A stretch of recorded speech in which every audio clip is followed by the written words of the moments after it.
মানুষ মারা গেলে পাশে বসে কোরআন তেলাওয়াত খাবার আয়োজন করার বিধান কি? মানুষ মারা গেলে 40 3 দিন আর 7 দিন মানুষ ডাইকা খাওয়ানো এটা বিদআত। আর মানুষ মারা গেলে তার পাশে বসে কোরআন তেলাওয়াত করাটাও সুন্নাহ সম্মত কোনো কাজ নয়। আমাদের দেশে মানুষ মারা গেলে লাশটাকে মাটিতে বা খাটে রেখে চারপাশে হাফেজ সাহেবদেরকে এনে কোরআন তেলাওয়াত করানো হয়। এটা শরিয়া সম্মত কোনো কাজ নয়। কেন? কোনো মানুষ মারা যাওয়ার পরে কি কি করতে হবে শরীয়তে বলা আছে না নাই? আছে না নাই? মুর্দার লাশের চারপাশে বসে কোরআন তেলাওয়াত করতে হবে এরকম কোনো হাদিস তো আমি পাইনি। এটা কোত্থেকে আসলো? কোরআন তেলাওয়াত যে করবে তার লাভ হবে। আল্লাহ কোরআনে বারবার বলেছেন আল্লাইসাল ইনসানে ইল্লা মা সাআ, যে যেটা করবে সে সেটা পাবে। যিনি তেলাওয়াত করছে তার সওয়াব হবে। মুর্দার কোনো লাভ নাই এখানে তেলাওয়াত করলে।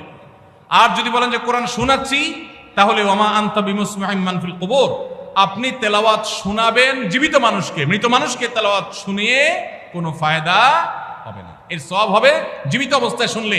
এই লোকটা জীবিত অবস্থায় শুনলে সওয়াব পাইতো, মারা গেছে এখন তার সামনে কোরআন তেলাওয়াত করলে প্রতি অক্ষরে 10 নেকি, এমন কোনো কথা নাই। এজন্য এইটা দূর হওয়া দরকার। বিশেষ করে এখানে যারা মুর্দার চারপাশে এই যে গোল হয়ে কোরআন তেলাওয়াত করে, এরা সবাই টাকা নেয়।